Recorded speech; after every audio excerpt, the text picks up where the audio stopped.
Mandala est un terme emprunté à la langue indienne et signifie littéralement « cercle ». Dans notre époque contemporaine, nous nommons ainsi des dessins à la forme circulaire.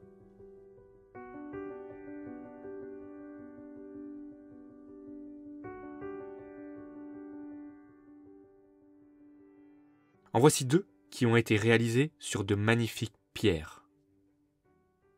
Ces deux mandalas sur pierre ont ensuite été reproduits sur 3 autres couleurs. Attention, cet art ancien n'est pas à mettre entre n'importe quelle main. Il se transmet de génération en génération. Aujourd'hui, pas moins de 4 artistes seront présents pour vous aider dans votre apprentissage. Admirez ainsi tous les mandalas qu'ils ont réalisés. Soyez attentifs à leur forme, à leur couleur et à leur position vis-à-vis de nos 4 artistes.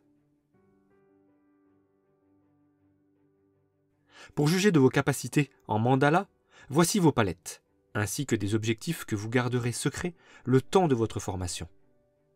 Cet artiste débute son apprentissage et réalise pour commencer une collecte. Pour cela, elle utilise l'un des 4 artistes.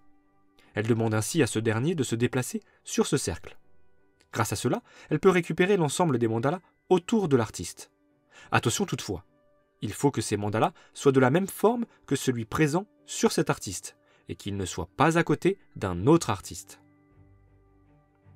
Elle peut donc récupérer ces 3 mandalas dans l'ordre qu'elle le souhaite en tournant autour de notre artiste.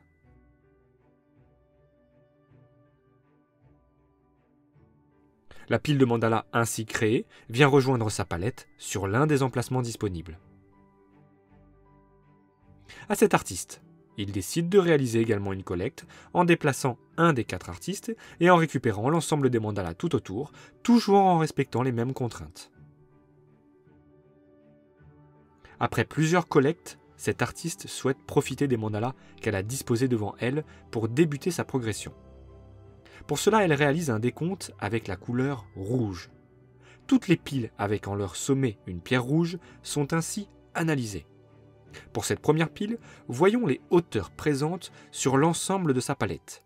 Ici, une hauteur de 2 pierres, et ici aussi.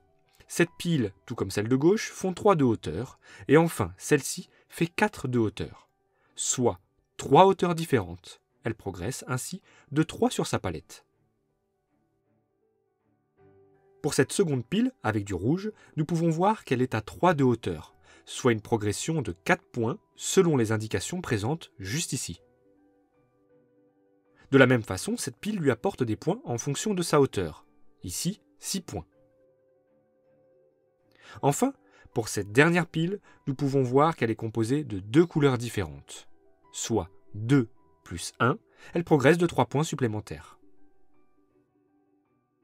Pour finir, tous les mandalas utilisés dans ce décompte sont stockés sur ce plateau. Si vous recouvrez un plus 1 ou un plus 2, progressez immédiatement d'autant sur votre palette. Continuez ainsi à collecter des mandalas et à les agencer de la meilleure façon pour réaliser les plus beaux décomptes. À tout moment, si une pierre recouvre les 2 mains, puisque vous êtes aujourd'hui 2 artistes à vous affronter, alors il sera temps de comparer vos scores après avoir terminé le tour en cours. N'oubliez pas, en début d'apprentissage, vous aviez en votre possession 2 objectifs. Il est maintenant temps de les révéler et d'en choisir un. Ici, cet artiste sélectionne 7 objectifs, qui lui permet de progresser de 8 points, car elle respecte bien les conditions lui demandant de terminer la partie avec exactement une pierre sur son plateau. Qui d'entre vous a su mettre en pratique de la plus belle des façons cet art du mandala sur pierre ? Pour cette première expérience, c'est cet artiste avec ses 66 points. Vous avez maintenant toutes les connaissances nécessaires pour vous mesurer à votre tour aux plus grands artistes. Et qui sait, peut-être pourrez-vous, à votre tour, transmettre cet art aux générations futures. Et pour vous aider dans cette tâche, n'hésitez pas à vous abonner à la chaîne et à partager cette vidéo au monde entier.